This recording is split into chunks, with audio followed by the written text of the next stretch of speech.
Are you ready? Yes. Law number 1, the law of significance. The law of the significance says 1 is too small of a number to achieve greatness.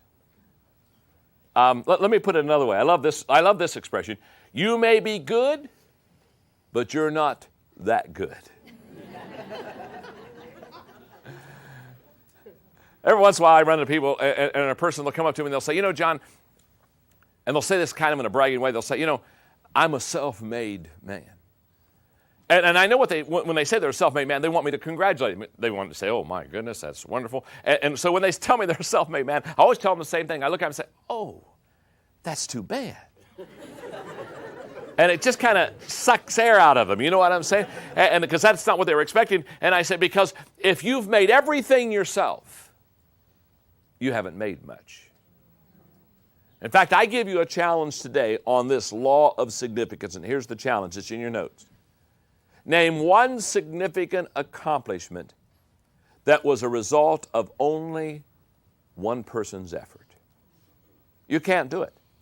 You can go throughout history and look at the men and the women who have marked our world for either good or bad. And I promise you, if they did something that was significant, they had a team around them. It's just that simple. Now, this law, in fact, all the laws of teamwork, I could go back and tell you where I learned the law. And where I learned this law of teamwork was on my 40th birthday back in 1987. You see, I turned 40, and when I did, I didn't have a midlife crisis. I didn't have time for that. But as I turned 40, I began to look at my life. And I began to say, John, you haven't accomplished near what you need to accomplish, not what you want to accomplish. And I went into, for me, a couple days of depression. And I thought, okay, John, if you're halfway through your life, how are you going to achieve all that you want to achieve?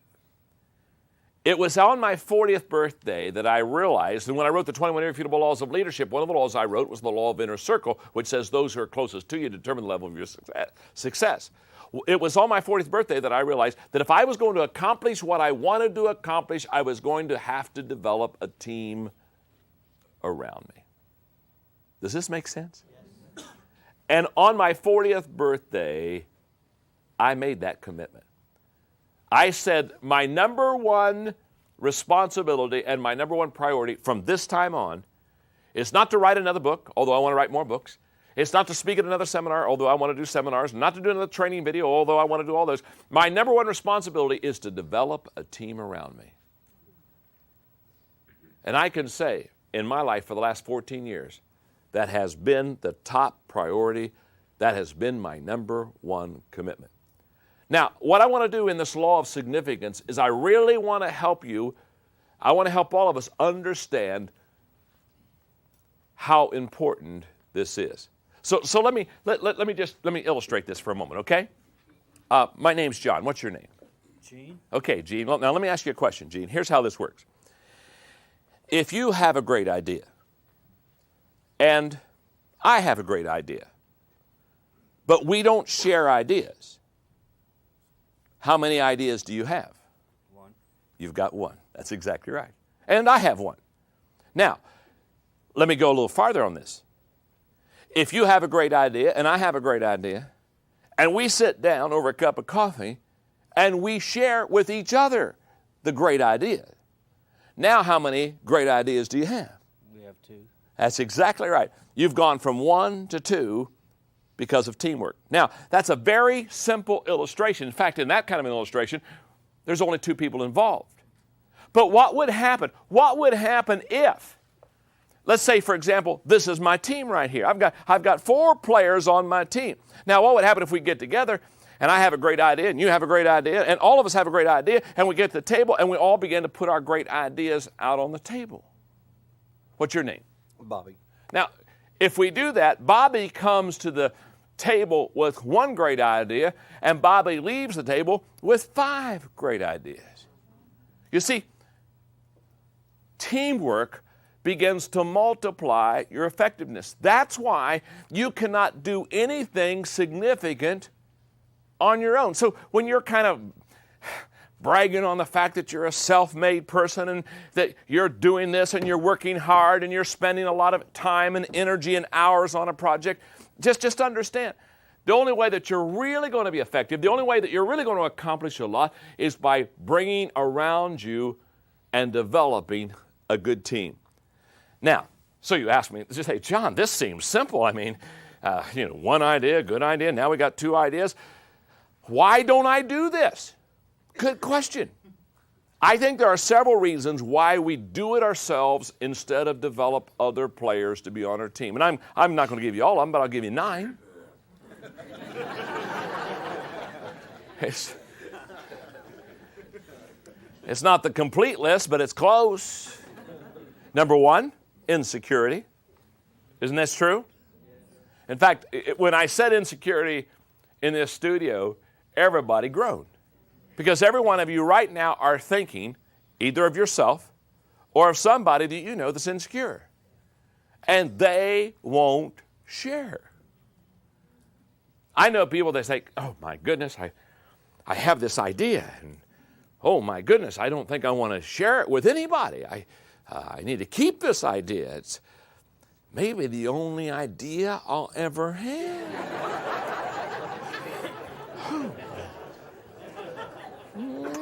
Just kiss that idea and they polish that idea and, hide that idea. And they wonder. They wonder why they're never successful. Remember this. You will never rise higher than your insecurity. That's a fact. Many years ago, I did a leadership tape entitled How to Get Out of Your Own Way. And the whole thesis of the tape was, don't worry about the competition. Most people blow themselves up. Don't worry about somebody beating you.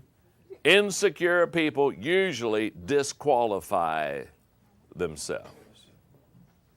Number 2, ego. A lot of times we don't share because we don't want anyone else to have the credit.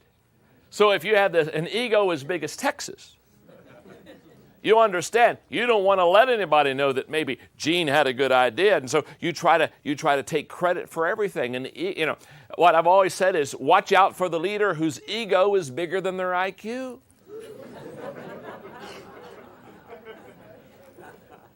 Number 3, fear. Many times we feel vulnerable when we share.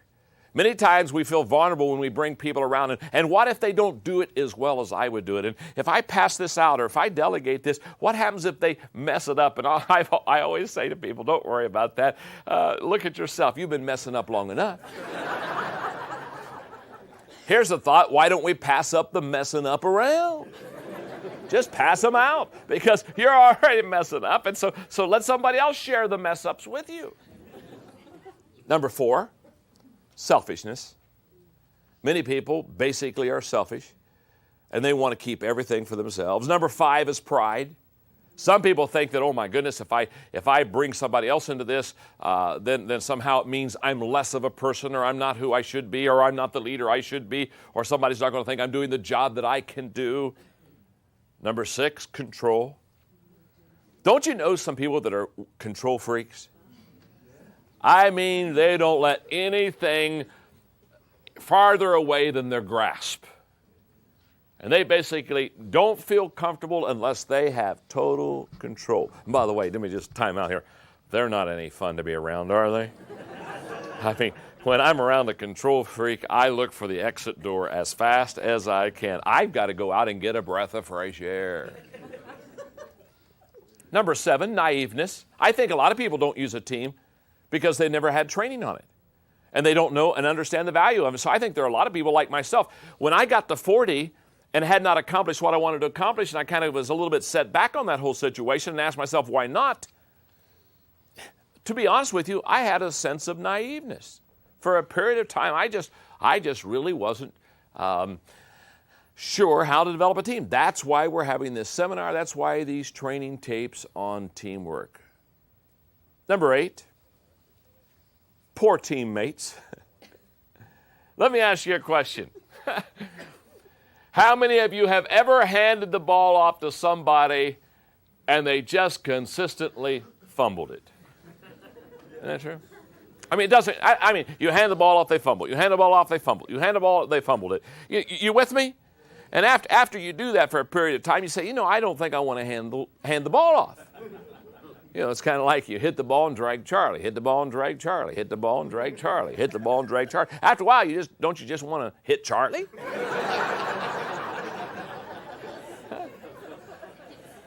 I mean, after a while, you say, Charlie, come on, boy, come on. Well, what I'm here to say to you is very simple. Every one of us have had bad experiences with handing the ball off to a teammate. Is that not true? Yes.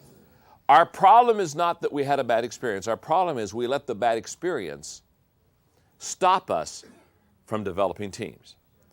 How many times have you heard the expression, I would rather do it myself?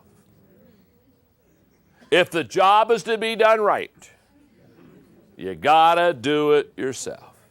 Huh? Now, this kind of an attitude, I guess it's best reflected when Mark Twain said, when we have bad experience, our tendency is to back off of the bad experience. Mark Twain said, if a cat sits on a hot stove, that cat won't sit on a hot stove again. He went on and said, that cat won't sit on a cold stove either.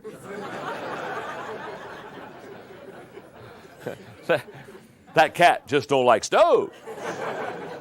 Well, that's what happens when we have a bad experience. And every one of us have had bad experiences with team players. Sometimes that causes us to say, no, I'm going to do it myself. And then I think also, there's one more reason I think we do it ourselves, and that is a lack of training. I think a lot of times, nobody has ever taught us how to train and develop people. Let me give you background. Let me give you the process that I went through in developing a team. Now, my background is in the pastorate. And so when I realized that I needed to have the help not only of the lay people in the congregation, but I also needed to get a staff, and the church grew to the place I needed to get a staff, I'll never forget. Here's the process, and you just kind of think your way through this. First of all, I did everything myself. We've all been there. Then I said, okay, I need help, so I brought somebody else on the team. Now, that's the good news. The bad news is it didn't work.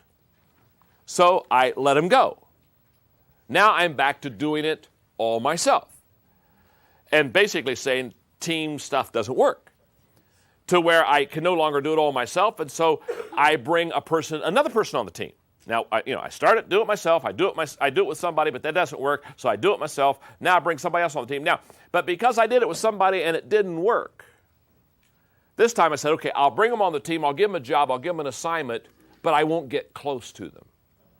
In other words, I'll give them a job. I'll say, Gene, that's your job. You do it. You do your thing. I'll do my thing, and never the two shall meet.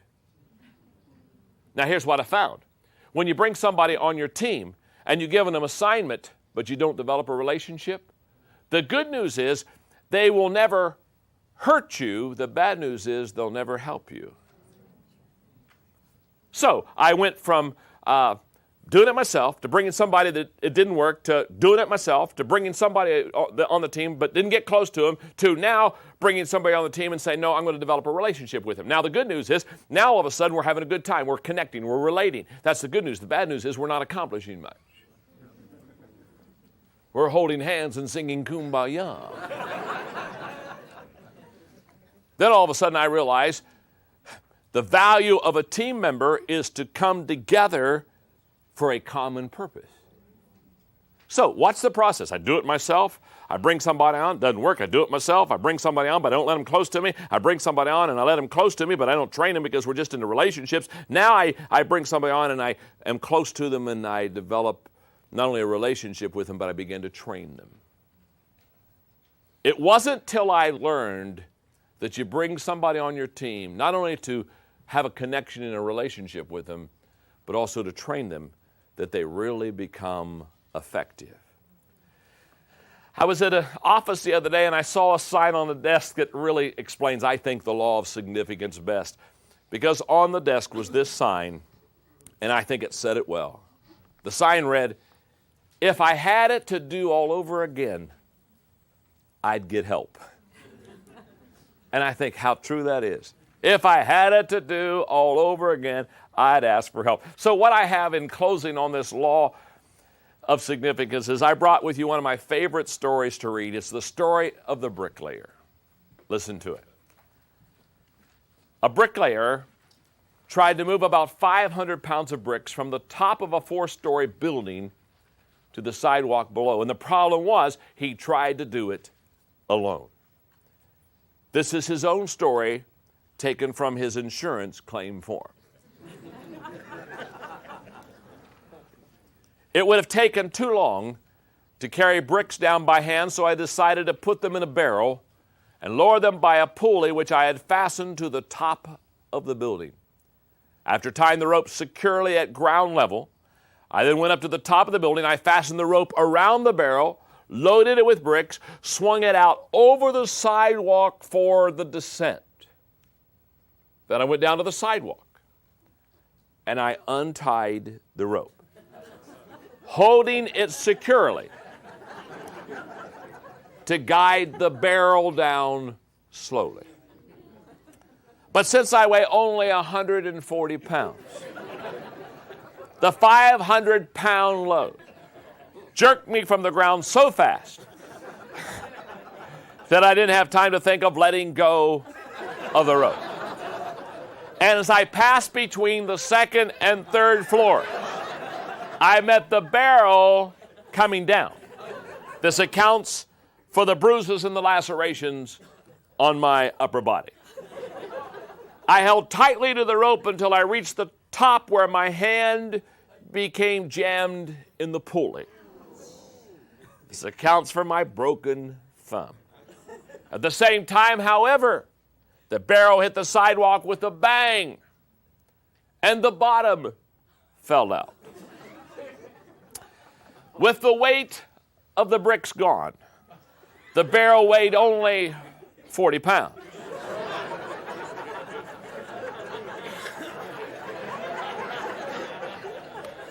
I see the train a-coming. Thus, my 140-pound body began a swift descent, and I met the empty barrel coming up. This accounts for my broken ankle. Slowed only slightly, I continued to the descent, and I landed on the pile of bricks. This accounts for my sprained back and broken collarbone. At this point, I love this statement. I lost my presence of mind completely.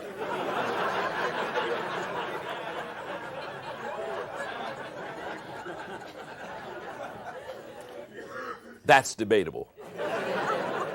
I lost my presence of mind completely, and I let go of the rope.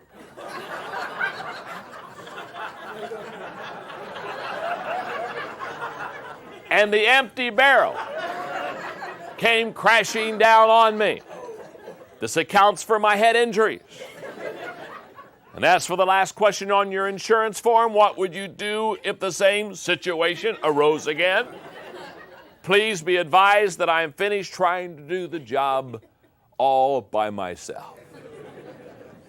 Now, this is what happens when you try to do the job alone. And the law of significance says one is too small of a number to achieve greatness.